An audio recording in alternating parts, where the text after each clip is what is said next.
Olá, caríssimos, eu sou Carlos A. Júnior e sejam bem-vindos ao projeto Um Quarto de Oração na nossa catequese destrinchada.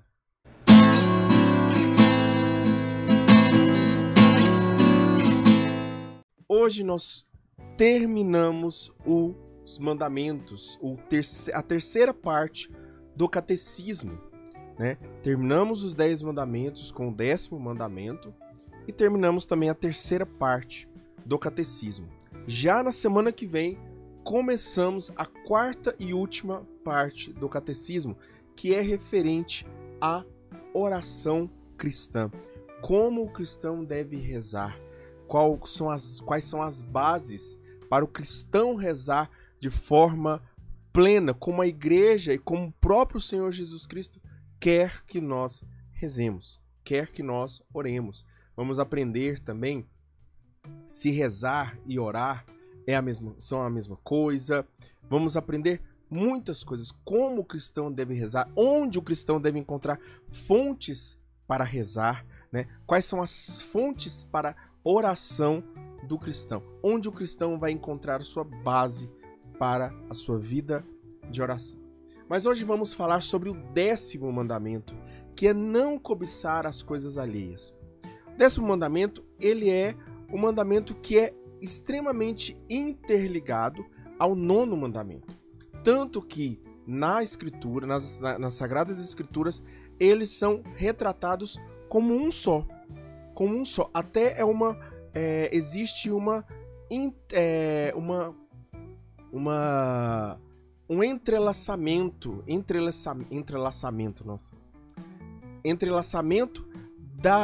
dos mandamentos. Você não consegue tirar um sem o outro. Porém, a igreja ela dividiu porque ela reconhece que o valor da pessoa é diferente de um valor de um objeto, né?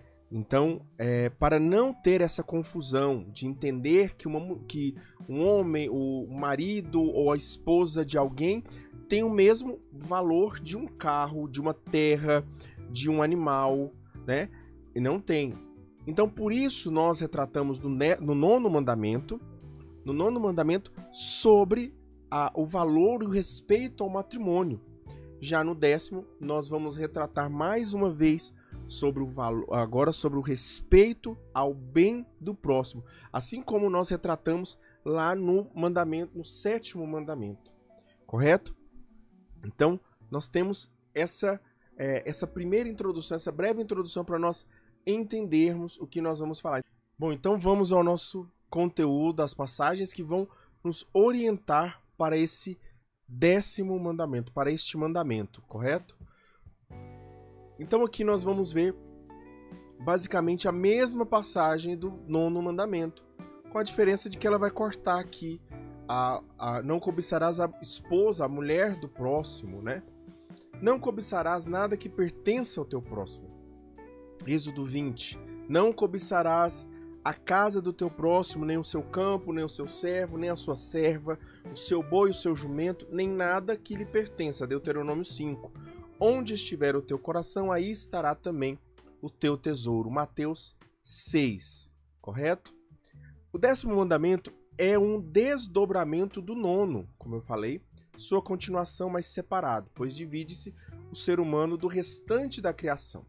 Aqui proíbe-se cobiçar os bens do próximo, não cobiçar o matrimônio ou a esposa, o esposo do próximo, mas aqui é o bem do próximo, né? Entenda que bem está interligado àquilo que me leva para uma finalidade, que tem uma finalidade para mim, né? Então,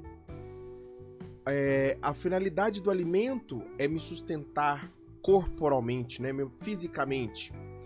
A finalidade do matrimônio é que eu possa gerar uma prole, para que eu possa me unir a outra pessoa e constituir uma família, correto?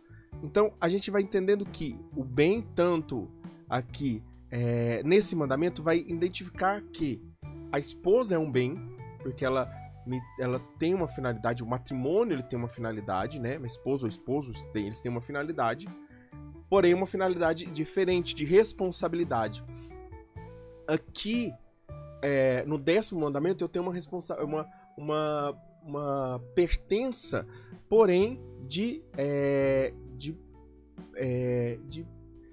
daquilo me pertencer, não daquilo ser minha responsabilidade, né? Claro que é minha responsabilidade também, os meus bens materiais, né? E também não só os bens materiais, porque aqui ele vai incluir os funcionários também, ele vai incluir as terras e tudo mais. Ao cair no 10º mandamento, quando nós pecamos no 10º mandamento, abre-se a porta para cair no 7º. Então, ou seja, quando eu desejo o bem do outro, eu já quero, eu posso não roubar, mas é uma possibilidade. Existe essa possibilidade. Abre-se a porta para roubar aquilo que não me pertence. Aqui observa-se então a concupiscência dos olhos, que é a concupiscência do possuir, né? Nós temos a concupiscência do prazer e do poder também. Aqui é a concupiscência dos olhos. Aquilo com que os meus olhos podem enxergar é aquilo que eu posso desejar, certo? Mas eu desejo com os olhos antes. Então eu coloco os meus olhos, eu não vou desejar, eu não consigo desejar se antes eu não souber que aquilo existe. Uma breve explicação. Este mandamento nos ensina a ser contentes com o que temos e a não cobiçar o que pertence aos outros. É um chamado à gratidão, humildade e generosidade. Então, neste mandamento, nós vamos aprender a sermos gratos, humildes e generosos. O que esse mandamento vai nos recomendar? Então, a ser grato pelo que tem, a não cobiçar o que é do outro, a respeitar a propriedade alheia, a cultivar a simplicidade e a moderação e a buscar a riqueza espiritual. Certo? Então, é aquilo que este mandamento vai nos recomendar. Vai nos recomendar a viver. Quais são as consequências de desobedecer este mandamento? A consequência é você se torna uma pessoa avarenta e egoísta, causa dano às relações com os outros, perda da paz interior e afastamento de Deus. Certo? Então, essas são as consequências. Avareza, egoísmo, dano às relações com os outros, perda da paz interior e também afastamento de Deus. Quais são os benefícios de obedecer a este mandamento? A paz interior e contentamento, boas relações com os outros, crescimento espiritual e liberdade da avareza. Totalmente o oposto das consequências em desobedecer. Além disso, o 10º mandamento nos lembra de que não devemos ser movidos pela ganância, pelo desejo pelos bens, descontrolado. Não explorar os outros, não explorar o serviço alheio, não ser injusto com os serviços cobrados ou prestados, né? Os serviços que você faz ou que fazem com você. E não ser materialista. Certo? Então, entendendo isso, nós vamos agora continuar aqui. O desejo do que não possuímos. Bom, só desejamos aquilo que nós possuímos. Nós já sabemos disso, né? Porém, a gente tem que tomar cuidado. Esse mandamento vai nos levar a tomar cuidado sobre esse desejo. Por sermos seres sensíveis, ou seja, seres que têm sentimentos, sentidos, né? Melhor dizendo, quando a palavra fala, quando esses cursos vão dizer sobre sensível, sobre seres sensíveis, sobre os sentidos, né? Ele está falando aqui não só dos sentimentos, mas principalmente também dos sentidos, visão, audição, olfato, paladar, tato e assim por diante, né? Nós somos seres sensíveis, como animais que o ser humano é, como animal que o ser humano é, somos sensíveis. E somos levados a desejar o que agrada. Isso é natural de todo animal, né? Isso não é próprio só do ser humano, mas de todo animal, né? Isso você não encontra, por exemplo, nas plantas. As plantas não têm desejos. Já os animais, por terem sentidos, eles têm desejos. E esse desejo o desejo é algo que Deus coloca no ser humano. É algo que Deus coloca no ser humano, não só no ser humano, mas nos animais, para que eles evoluam. Por isso eles têm essa evolução, em relação às plantas. O que diferencia os animais das plantas é esse desejo. E esse desejo ele só é causado por conta dos sentidos, certo? E é aí que nós temos exemplos bons. Desejo de comer quando se tem fome, desejo de aquecer-se quando se tem frio, e assim por diante. A atenção deve estar em respeitar os limites da razão e não cobiçar injustamente o que pertence ao outro. Então, eu posso desejar, né? Eu posso ter desejos, mas eu não posso ter desejos naquilo que é do outro e de uma forma que eu respeite o outro, certo? Então isso quer dizer que eu não posso ver uma camisa, uma jaqueta, alguma coisa assim que está no shopping e eu não posso desejar ela. Claro que eu posso, ela está ali para ser vendida, para ser desejada, inclusive, né? A pessoa ela pode e ela está expondo para ser desejada. O dono está expondo, o vendedor está expondo para ser desejado, né? Mas isso não está desrespeitando, porque a finalidade da exposição do bem vendido é justamente ser desejado por outra pessoa que não tem. Por outra pessoa que não tem. A atenção, então, então, quer dizer que eu não posso desejar, então, algo que não está sendo exposto para ser vendido? Não, eu posso fazer uma negociação, eu posso fazer uma oferta também, né? Se eu vejo uma casa, um carro, e eu falo assim, olha, eu quero comprar essa casa, eu quero comprar isso. Você está à venda? Se a pessoa diz sim, né? Se ela se abre à oportunidade, ouve o seu acordo, aquilo que você oferece ali, então você não está pecando. Esse desejo pelo bem do outro não é pecado, certo? Isso aqui ainda não é pecado. Você desejar, quando você não respeita os limites da razão, né? E cobiça injustamente o que pertence ao outro, aí você está pecando, né? Ou seja, quando a pessoa diz não e você ainda assim faz de tudo para tirar aquele bem daquela pessoa.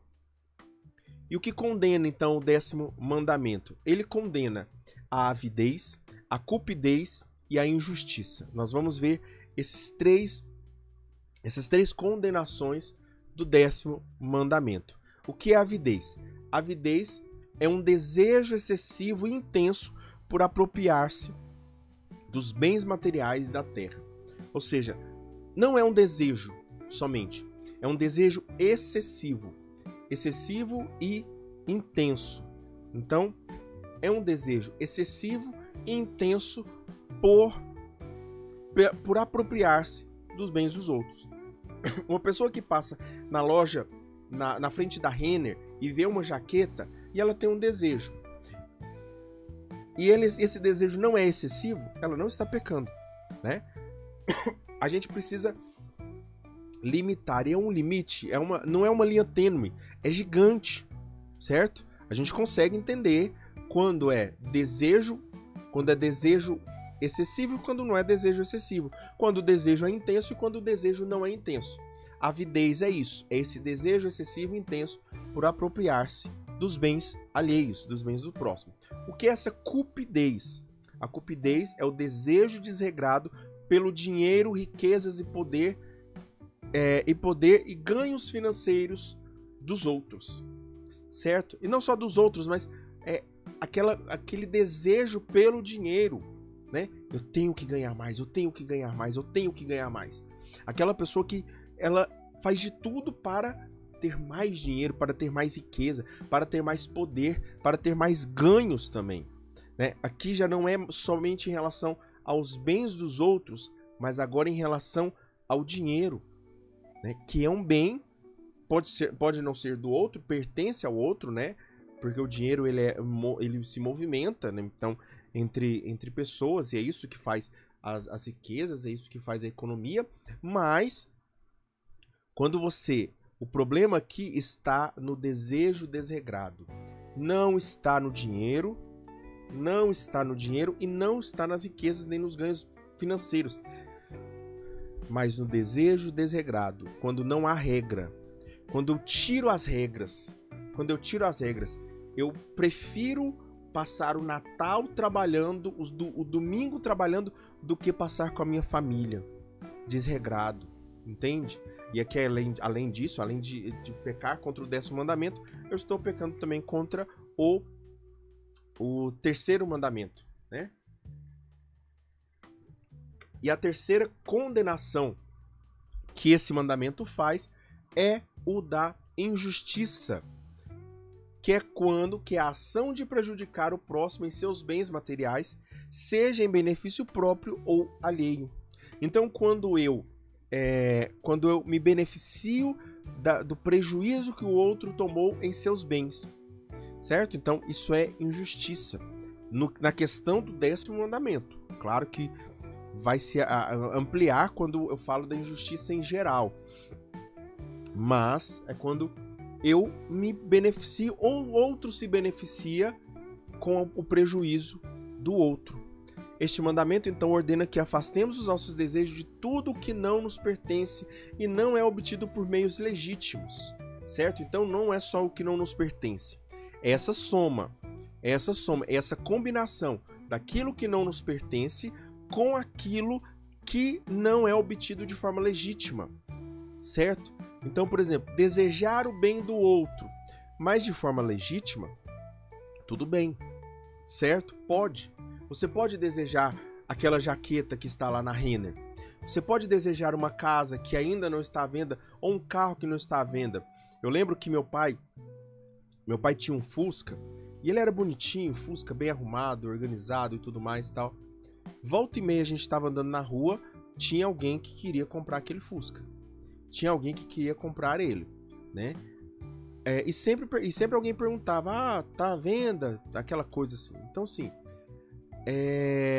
isso não é pecado. A pessoa fazer essa oferta não é pecado. A pessoa fazer um questionamento não é pecado. O pecado está no desejo desregrado, descontrolado, né?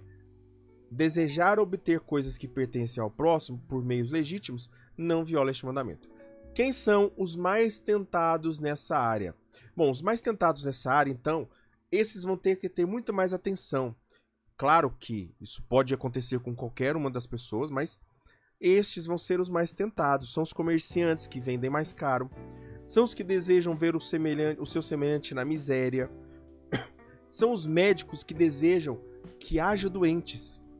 Ou, por exemplo, tem uma piadinha, né, que fala que o coveiro, uma vez, ele chegou no padre e falou assim: padre, é pecado eu pedir para que Deus abençoe o meu trabalho? Né? Claro que a bênção do trabalho dele é no processo, no cuidado que ele tem em... Né, ele não está dizendo que ele quer que pessoas morram, mas a ideia de bênção dele é que quanto mais pessoas morrendo, melhor para ele, né? E esse desejo seria errado, da mesma forma que o médico também desejar que tenham doentes seria errado. Ou os advogados que reclamam causas e processos importantes e numerosos, ou seja, que pegam muitos processos, muitas coisas e não conseguem fazer tudo bem feito, certo? Então são os comerciantes que vendem mais caro. Isso são aqueles que devem ter uma atenção maior, certo? Estes devem ter uma atenção maior sobre este mandamento. Vamos ver sobre a inveja aqui, porque este mandamento ele está falando sobre a inveja. A inveja deve ser banida do coração do homem. É pela inveja que o pecado entra no mundo, porque é a inveja de Satanás que entra. O primeiro pecado foi o da inveja, depois o do orgulho. Satanás é orgulhoso, mas antes de ser orgulhoso, ele é invejoso. Ele inveja o homem que terá Deus encarnado em um outro homem. A inveja deve ser banida do coração humano. A inveja é a infelicidade e tristeza. É a infelicidade e a tristeza que surge quando uma pessoa deseja algo que outra pessoa possui ou alcançou, sentindo-se inferior ou insatisfeita com sua própria situação. Então ela vê uma pessoa alcançando ou tendo algo, ela, ao invés de se alegrar, ou ao menos não se colocar em manifestação, mas ela se entristece, ela fica infeliz. por aquele sentimento, né? Por aquela pertença, porque aquilo pertence ao outro, ou porque alguém alcançou outra coisa, por exemplo, um namoro, ou um casamento, ou um filho. Então a pessoa ela tem uma infelicidade, ela se sente infeliz ou se sente triste porque alguém alcançou um bem assim, certo? Então isso é inveja. A inveja, então, é um vício capital e uma tristeza, e um desejo diante dos bens alheios. Caso o desejar ao próximo um mal grave, é pecado mortal. Por exemplo, caso alguém desejar o mal para uma pessoa, é pecado mortal. Então, eu desejo que a pessoa bata o carro. Isso é pecado mortal, né? E sofra um acidente. A inveja é a recusa da caridade, que se alegra na alegria alheia. Então a caridade, ela se alegra no bem, ela se alegra na alegria, né? Alegrai-vos do Senhor, alegrai-vos na alegria. Ele é a alegria. Quando nós nos entristecemos na alegria, isso é inveja. O oposto, então, de inveja é benevolência. Quando eu me sinto bem com com o bem do outro. Eu me sinto bem com o bem do outro. A inveja, ela vai nascer do orgulho e morre na humildade. Então ela nasce do orgulho e morre na humildade. Pode se manifestar das seguintes formas. No homem ela nasce do orgulho e ela morre na humildade. Quando a humildade morre, nasce a inveja. E nasce o orgulho e a inveja.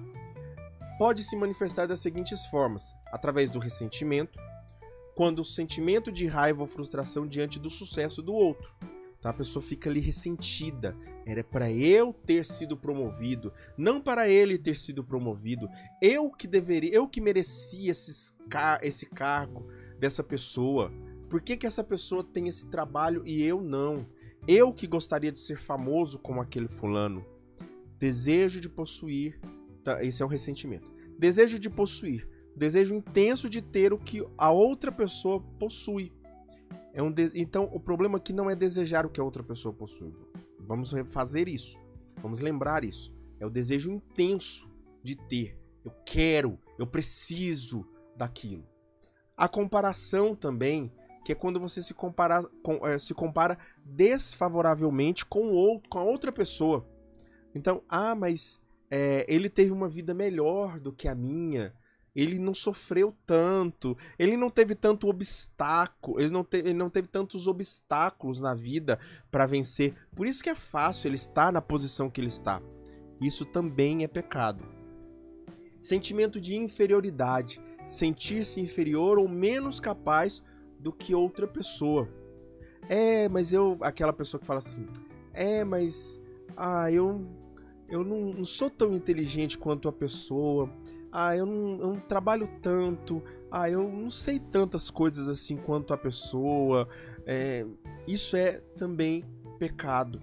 Isso também é pecado. E uma forma de manifestar a inveja por uma pessoa ser mais inteligente que você.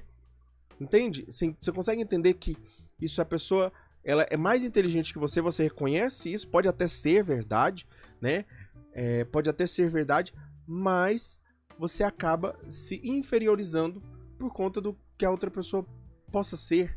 E aí nasce a inveja, a inveja se manifesta. Foi pela inveja do demônio que a morte entrou no mundo. Da inveja nascem o ódio, a maledicência, a calúnia, a alegria causada pelo mal do próximo e o desgosto causado pela sua prosperidade. Uma coisa que Santo Agostinho vai dizer: a alegria é um grave pecado quando você se alegra quando o outro sofre um mal. Esses dias o presidente estava internado, né? E eu vi muitas pessoas se alegrando com o infortúnio dele. Ele doente, as pessoas se alegrando com o infortúnio dele. Então isso é pecado. Isso é pecado. Os desejos do espírito. O que o homem deve desejar? Bom, pela lei e pela graça, o homem deve desejar o sumo bem. Quem é o sumo bem? O que é o sumo bem? Deus. Deus é o sumo bem, correto? Então, o homem também, pela lei e pela graça, ele deve desviar-se da cobiça e da inveja. Então, o homem pode desejar, mas ele deve desviar-se dessa cobiça e inveja. Cobiça é diferente do desejo. É quando você... a cobiça é o desejo desenfreado. E a inveja, essa nós já falamos, é sobre a tristeza do bem do outro, do que o outro possui.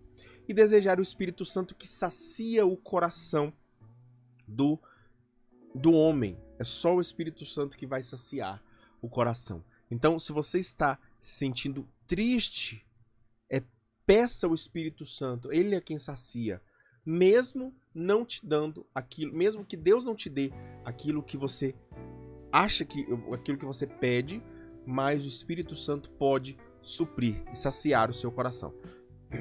E esse vazio que existe no coração do homem só será saciado pelo Espírito Santo. Deus sempre preveniu o homem da sedução do que aparenta ser. Ou seja, né, quando Eva peca, ela peca pelo que o fruto aparenta ser. A gente vai observar isso aqui agora mesmo, né? A gente vai perceber que Eva, ela tem uma aparência que é bom para comer, mas que pode não ser, né? Bom para comer, que tem atraente aspecto. Ou seja, são só os meus olhos que ficam atraídos por ele. Mas será que o meu coração está atraído por ele? Será que Deus se atrai por aquele fruto proibido? E a gente sabe que não, né? E também é precioso para esclarecer a inteligência. Quando ele abre a inteligência, né, parece que ele vai me deixar mais inteligente, vai me deixar numa posição melhor, né? Prazer, possuir e poder são as 3 concupiscências do ser humano.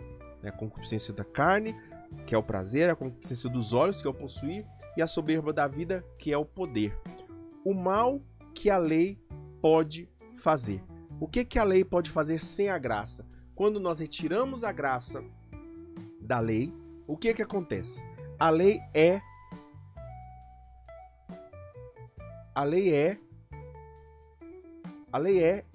não é e nunca foi suficiente para justificar o homem.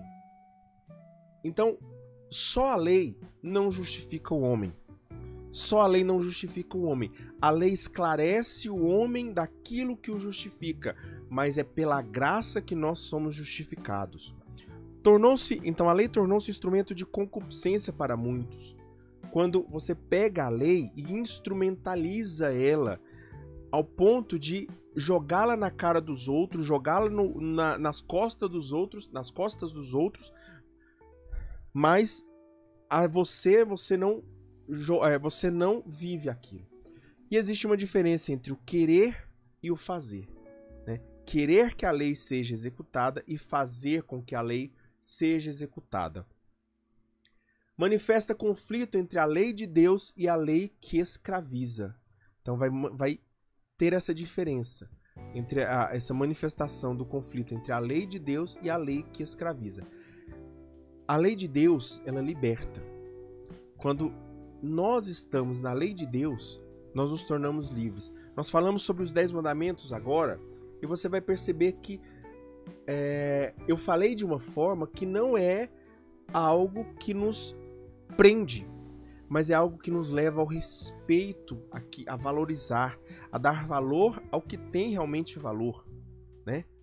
E na sua ordem real, Deus, o culto a Deus, o nome de Deus, o culto a Deus, os pais e superiores, a vida, a castidade, os bens dos outros e assim por diante, né? Isso eu estou falando dos 10 mandamentos de uma forma diferente.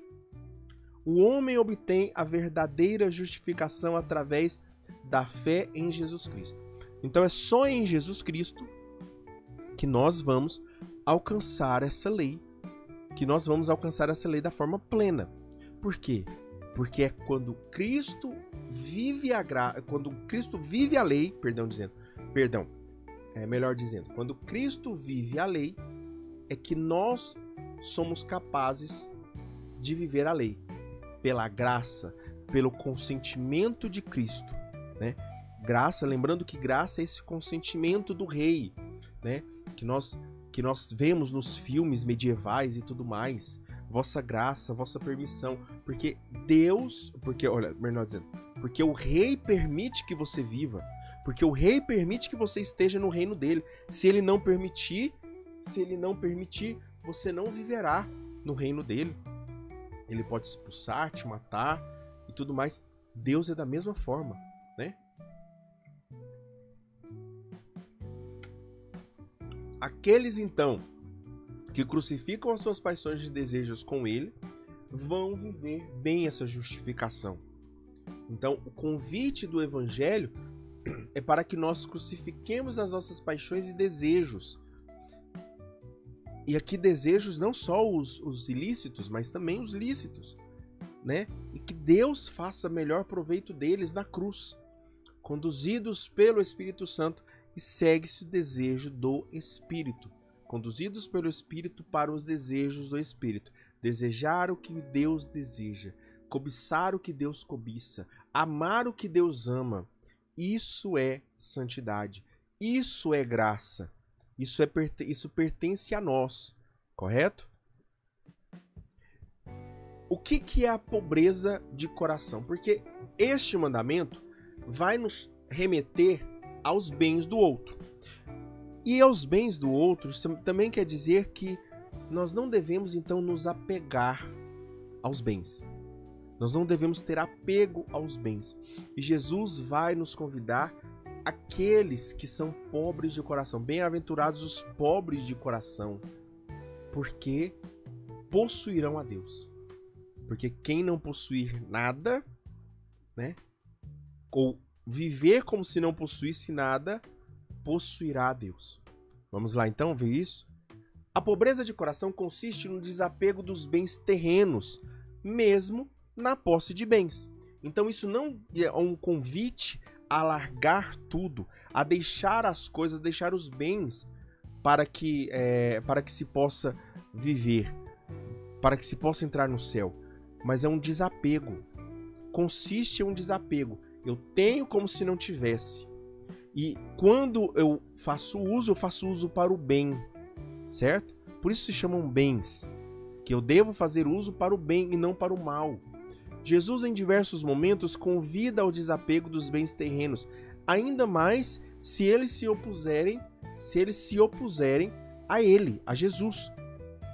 Então, Jesus não convida somente ao bem que se opõe a ele, ao desapego dos bens terrenos que se opõem a ele, mas também até mesmo dos bens que não se opõem, para que nós tenhamos um desapego total.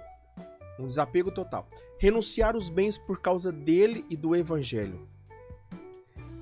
E Jesus nos dá a oportunidade, Jesus nos dá o exemplo da viúva de Jerusalém, daquela que se desapega de toda a sua riqueza, que são aquelas duas moedas, uma moeda, não sei se eu não me lembro, mas eu não me lembro essa passagem, mas ela dá tudo o que ela tem. Jesus não está falando que nós devemos ser irresponsáveis e dar tudo o que nós temos, mas de nos desapegarmos, certo? Ela deu tudo porque ela sabe do valor de Deus, sabe que Deus é o seu sustento. O preceito do desapego das riquezas é obrigatório para entrar no reino dos céus. Então, no reino dos céus nós não teremos bens, né? Ou melhor dizendo, nós teremos o único e essencial bem, que é Deus. Mas bens terrenos nós não teremos. Nós não teremos nos novos céus, novas terras, não teremos bens, né? Não terão gente mais rica do que o outro, que pode ganhar mais do que o outro, mas serão mais ricos aqueles que amaram mais, aqueles que foram mais caridosos. Esses serão os mais ricos no céu. Ordenar os afetos, e para viver a caridade, nós precisamos desapegar. nós precisamos desapegar dos bens. Todo fiel deve ordenar retamente os próprios afetos para não serem impedidos de avançar na perfeição da caridade. Então, é um convite a ordenar os afetos, a ordenar os sentimentos, aquilo a que eu me afeiçoo, para não sermos impedidos de crescer na perfeição da caridade. Então, é ordenar, é colocar ordem nos meus afetos. O que é mais importante? Deus ou o meu carro? A minha casa? A minha família? Onde cada um está na ordem aqui? A gente sabe isso, né? Listar isso é muito fácil. Para nós é muito fácil. Deus, família, tal, né?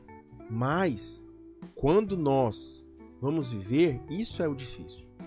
Viver dessa forma, como se essa ordem estivesse realmente... Sabe aquela brincadeirinha que tem as garrafas coloridas escondidas e tem as garrafas coloridas aparentes, né? E aí a pessoa tem que fazer na mesma ordem. Aquilo precisa estar coerente, né? Ou seja, azul com azul, verde com verde, vermelho com vermelho, amarelo com amarelo, e assim por diante. Na nossa vida também deve ser assim. As nossas atitudes e nossas palavras devem ser coerentes com aquilo que são, com aquilo que tem valor, com aquilo que são as nossas prioridades. As bem-aventuranças revelam uma ordem de felicidade e de graça e de beleza e de paz. As bem-aventuranças, então, elas vão revelar, Mateus 5, né? Mateus 5 vai revelar as bem-aventuranças. Jesus vai revelar as bem-aventuranças, que nós falamos lá no início do curso. Lá no início da Catequese Destrinchada, nós falamos sobre as bem-aventuranças, que vai revelar essa busca, essa ordem da felicidade. Onde está a felicidade? As bem-aventuranças é a felicidade. E onde está essa felicidade? Essa felicidade está nesse ordenamento. É feliz aquele que é pobre, aquele que sofre por Jesus, aquele que é casto, aquele que é puro, aquele que ouve a Deus, aquele que... Então, é isso que é a obediência. Bem-aventurados os pobres, bem-aventurados os mansos, bem-aventurados aqueles que têm fome e sede de justiça, e assim por diante. Felizes. Felizes os tristes, felizes... Né? Vocês lembram dessa comparação, né? Jesus, então, celebra a alegria dos pobres aos quais o reino de Deus pertence desde já. Então, é dos pobres, daqueles que são desapegados, que são que é o reino de Deus. Pobres aqui, quando Jesus fala de pobres, ele não está falando de pessoas que não possuem muitas coisas. E nem está falando dos ricos, quando o rico, aquele que possui muitas coisas, mas aquele que é apegado ou desapegado a muitas coisas. O pobre é aquele que é desapegado de todas as coisas. E o rico é aquele que é apegado aos bens materiais. Isso é riqueza e pobreza nos olhos de Jesus. Então, quando a teologia da libertação ela usa o pobre, né? Ela usa o pobre, ela não usa o pobre nessa visão evangélica. Ela não usa o pobre na visão de Jesus. E não diz, quando as pessoas usam e falam do pobre, que Jesus defendeu os pobres. Jesus não defendeu os pobres, Jesus ama os pobres e se fez pobre. E principalmente porque Jesus, ele entende o pobre como aquele que é desapegado aos bens, aquele que sabe viver com pouco, se contenta com pouco. Aquele que se contenta com pouco é aquele que não é apegado. Então esse é o pobre que Jesus está falando. Não é o pobre financeiramente, não é o pobre materialmente falando, certo? É aquele que é desapegado. Então quando Jesus fala dos pobres, bem-aventurados os pobres, né? Então Jesus não defende o pobre, mas ele defende vivermos a pobreza, vivermos o desapego aos bens. Felizes os pobres. Então ele não está... Quando você fala que uma pessoa é feliz por ser desapegado, né? Essa pessoa não precisa uma defesa. Essa pessoa precisa de um acalento. Essa pessoa precisa de uma ajuda, sim, né? Mas ela já tem tudo. Ela tem o reino dos céus. É isso que Jesus vai dizer. Os ricos e orgulhosos. Bom, Jesus não se lamenta dos ricos, mas dos ricos que se apegam aos bens e se orgulham desses bens. Então, como eu disse, né, dos pobres, que os pobres são aqueles que são desapegados, os ricos são aqueles que são apegados. Mas aqueles que se apegam aos bens e se orgulham dos bens, né? E é aquela pessoa que ostenta. Essa pessoa é uma pessoa rica diante do evangelho, que está apegada aos bens materiais, porque ela quer mostrar o que ela comprou, o que ela tem, o que ela possui, e causar inveja nos outros, e causar frustração nos outros. Mesmo que consciente ela não queira isso, mas inconsciente ela sabe que ela está causando frustração nos outros, porque muitas vezes talvez ela é movida por essa inveja. Aquela pessoa que, por exemplo, ela vê o artista viajando e fala: eu quero viajar para esse lugar, porque eu tenho inveja, eu quero mostrar para os outros também, porque antes ela se sentia uma invejosa. Ela viu a outra pessoa viajando e ela fala: não, eu me senti com inveja, agora eu quero viver. E quando ela sente, ela tem inconsciente, ela quer jogar essa inveja para outra pessoa. Ela quer transmitir a inveja para outra pessoa. Então é aquele que se orgulha dos bens, daquilo que tem. Porém, é muito mais fácil ser apegado com bens do que apegado sem bens. Obviamente, né? Uma pessoa que não tem bens, né? Que materialmente falando é pobre, né? Que não tem um carro, não tem uma casa, essa pessoa ela vai ter dificuldades para ser mais apegada. Mas isso não significa que ela não possa ser apegada, né? A gente conhece, né, inúmeras pessoas que podem dar esse exemplo de pessoas pobres que são apegadas àquilo que pouco tem, né? Mas sabemos que a ausência de bens não significa ausência de apego. É aquela pessoa que só tem uma roupa e ela é apegada naquela roupa, né? O exemplo que a gente pode dar é o exemplo de São Francisco, que se desapegou de tudo. E quando o pai o interpelou e disse: até a roupa que você tem, e ele disse: então eu não quero mais nem a roupa, e se despe ali, né?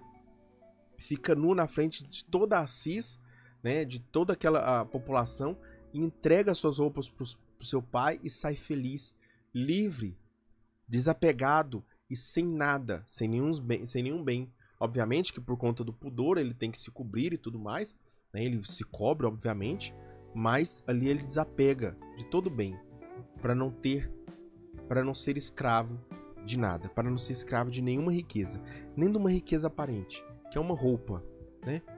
Abandonar-se à providência do Pai liberta da preocupação do amanhã. Então é uma libertação.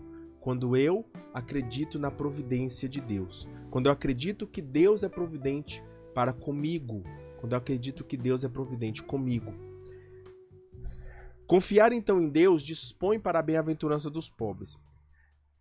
Aquele que, quando Deus convida a bem-aventurança da pobreza, a virtude da pobreza, ao conselho evangélico da pobreza, Jesus convida a confiança.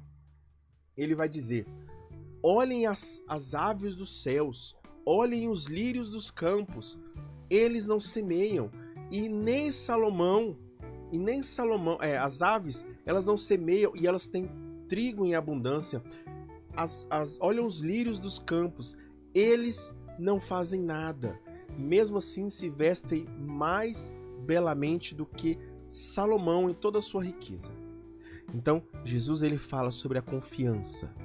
Então, ele nos convida a essa confiança. A pobreza, ela nos convida, esse mandamento, ele vai nos convidar a essa confiança com Deus, a confiarmos em Deus e dispormos todos os nossos bens para Deus. O que eu tenho, esse microfone, o computador, essa câmera, os livros, o meu carro, a minha casa, tudo pertence a Deus. Tudo é para que Deus seja glorificado. Então esse microfone, tudo que eu tenho, todos os meus bens, para que Deus seja glorificado. Esse é o mandamento, o conselho evangélico da pobreza. Quando eu coloco toda a minha confiança em Deus. Santo Agostinho vai dizer, o orgulhoso procura o poder terreno, ao passo que o pobre em espírito procura o reino dos céus. Então, aquele que é orgulhoso procura esse poder. Aquele que é humilde procura o verdadeiro poder, que é o reino dos céus, que é pertencer e ser e ter o reino dos céus. Pertencer ao reino dos céus, ser reino dos céus, propagar o reino dos céus e ter o reino dos céus. Porque é essa unidade que Deus nos convida. É a essa unidade que Deus nos convida. E por isso Jesus vai dizer que os pobres verão a Deus, que os pobres terão a Deus.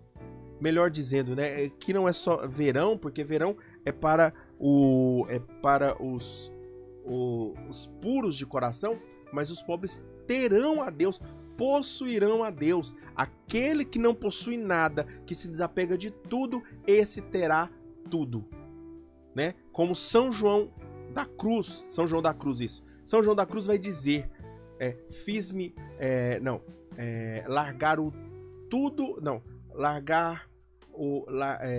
deixar o tudo pelo tudo, alguma coisa assim, né? Deixar tudo pelo tudo. Deus é o tudo, Deus é o que deve ser, de fato, o que deve ser possuído por nós, melhor dizendo, nesse sentido de que nós pertencemos a Deus. E o desejo liberta o homem. O desejo que liberta o homem. Qual é o desejo que liberta o homem?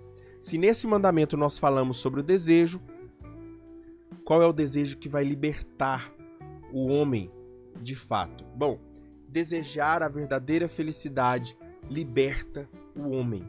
Não é desejar a felicidade. Não é desejar a felicidade, mas desejar a verdadeira felicidade. A verdadeira felicidade é encontrada na união com Deus e no cumprimento da sua vontade. A verdadeira felicidade é encontrada na união com Deus e no cumprimento da sua vontade. Unir-se a Deus e fazer a sua vontade. É o que Jesus fez. É o que Jesus fez. Ele uniu-se a Deus. Ele é o próprio Deus, mas ele uniu essa união com Deus e nos convida à união com Deus, mas também nos convida a fazer a sua vontade. A fazer a sua vontade.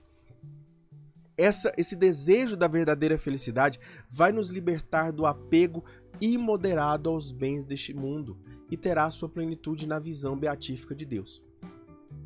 Quando nós vermos Deus e termos a visão beatífica de Deus, todo esse apego que nós já tivemos vai ser nada. Vai ser nada. Talvez você não tenha essa sensação, mas sabe quando você tem uma felicidade tão grande depois de uma tristeza que aparentemente pareceu que ia te destruir, mas que depois daquela tristeza vem uma alegria que sobrepõe essa tristeza e que você já não sente mais aquela tristeza, nem os resquícios daquela tristeza, você já não sente mais. Isso, calculado ao infinito, multiplicado ao infinito, será o que nós viveremos no céu. É o convite que Deus nos convida para termos. A visão beatífica é o conceito teológico católico que se refere à experiência de contemplar, visualizar a Deus face a face, em sua essência e glória no céu. É o objetivo final da vida humana e a realização da salvação. É o que nós chamamos de céu. É o que nós chamamos de céu. Mas nós não podemos perder o significado de céu. Céu não é aquele lugar onde eu estou em paz com os meus pecados ou aquilo, ou não é isso. É muito mais do que isso. Claro que existe isso. Claro que existe essa paz, né? Profunda, não com os meus pecados, mas é aquela paz profunda. Mas muito mais do que isso, é ver a Deus. O maior bem que uma alma pode ter é ver a Deus. É ver Deus. É a maior graça que Deus pode proporcionar a alguém, é deixar-se ser visto por uma alma. O verdadeiro bem é ver Deus, pois ver é possuir. Quem vê, possui. Quem vê, possui Deus. Pertence a Deus. Não só possui, mas pertence. E é uma troca. Eu faço parte de Deus e Deus faz parte de mim. Deus faz parte de mim. E o que é ver a Deus? Esses dois últimos parágrafos dos mandamentos da terceira parte do catecismo vai nos dizer: o povo de Deus deve recorrer à graça do alto, buscar as coisas do alto, para alcançar os bens que Deus promete. Então Deus promete, sim, bens em abundância que promete, mas Ele também nos promete o céu. Ele também nos promete o céu. E nós devemos buscar não só os bens da terra, mas buscando os bens da terra para buscarmos os bens celestes. Para possuir e contemplar a Deus devemos, então, contar com a graça de Deus independente, na frente de todas as coisas, mortificar os maus desejos, viver longe do pecado, mortificando os maus desejos, né? Porque todo esse mandamento foi falado sobre o desejo. Aliás, os dois últimos mandamentos são falados sobre o desejo, né? Sobre esse desejo. E triunfar sobre as seduções do prazer e do poder. Triunfar sobre as seduções do prazer e do poder. E também do possuir, obviamente, né? Do prazer, poder e possuir. O espírito e a esposa chamam à comunhão perfeita com Deus. Então, o Apocalipse ele vai encerrar fazendo essa comparação, né? Nós somos a esposa, a igreja é a esposa, e o espírito nos une ao esposo. Esse espírito, né, que é esse amor que a esposa tem pelo esposo, que o esposo tem pela esposa, né? E aqui você vai ver que o Espírito Santo é o amor. O Espírito Santo é esse amor que é derramado sobre nós, que vem de Deus e que também nos impulsiona até Deus. Nos impulsiona a nos unirmos a Deus como um sacramento do matrimônio mesmo. A esposa que se une ao esposo, o esposo que se une à esposa. Cristo que se une à sua igreja pelo amor, pelo Espírito Santo. E é esse Espírito Santo que nos convida à comunhão perfeita. É a igreja que nos convida à comunhão perfeita. Correto? Então é isso. Louvado seja o nosso Senhor Jesus Cristo, para sempre seja louvado. Tudo por Jesus e nada sem Maria. Não se esqueça de se inscrever no canal, deixar o seu like, compartilhar esse vídeo com outras pessoas, assistir esse vídeo. Se você está aqui, você assistiu o vídeo até o final. Deixa o seu comentário aqui e coloca desejo. E coloca desejo para nós entendermos, para eu entender que você assistiu esse vídeo até o final, tá bom? Coloca aqui, escreve aqui, comenta aqui, deseja rapidinho, não custa nada e é de graça, né, principalmente, mas é importante para mim, para engajar também para as outras pessoas, para isso. Eu quero, de forma especial, nesse final de curso, que nós estamos chegando ao final do curso, porque essa parte da oração é a mais curta de todas. É a mais curta e ela é extremamente rápida. Nós vamos ter ali por volta de 3 meses estudando ela, em comparação aos outros que foram praticamente 5, 6 meses cada tema, né? Os 10 mandamentos mesmo, essa terceira parte, nós começamos em julho, se eu não me engano. Nós começamos em julho essa terceira parte, né? Toda. As outras também, nós falamos, a primeira parte foi a mais longa, nós fomos ali em março do ano de 2023 até quase o final de 2023 por volta. A segunda parte foi no início ali de 2024, eu acho que foi mais ou menos isso mesmo, não me recordo de cabeça aqui. Mas a final da segunda parte para a terceira parte foi em julho. E nós vamos terminar praticamente isso aqui na metade de janeiro, agora estamos terminando na metade de janeiro, melhor dizendo, né? Porque eu tô gravando isso aqui no dia 28 do 12, né? 28 de dezembro, pra você ter uma ideia. Ou seja, gravei quase 2 semanas antes esse vídeo aqui. Graças a Deus, tá sendo Deus tem proporcionado muito tempo e muita qualidade para eu fazer com mais tranquilidade todos esses vídeos. Bom, então é isso. Quero agradecer você que acompanhou até aqui. Eu sei que não foram muitas visualizações, né? Você pode olhar aqui embaixo, você não vai ver muitas visualizações. Mas pensa o seguinte, se cada um fizesse essa parte, fizesse isso, se empenhasse em falar para que seja 20, 30 pessoas por semana sobre o que é Deus e deixar isso aqui, é rico, assim, eu sou feliz por ter partilhado o que eu sei, o que eu aprendi e principalmente partilhado Deus com vocês. Muito, muito, muito, muito feliz por partilhar isso com vocês. É de uma alegria imensa partilhar Deus com vocês. Mesmo que muitas vezes eu seja pobre, pecador, miserável, mas Deus me ama muito. Deus me ama muito. E eu sou grato a Deus por isso, sou grato a Deus por você que acompanhou até o final aqui. É isso. Deus abençoe a sua vida. Muito obrigado.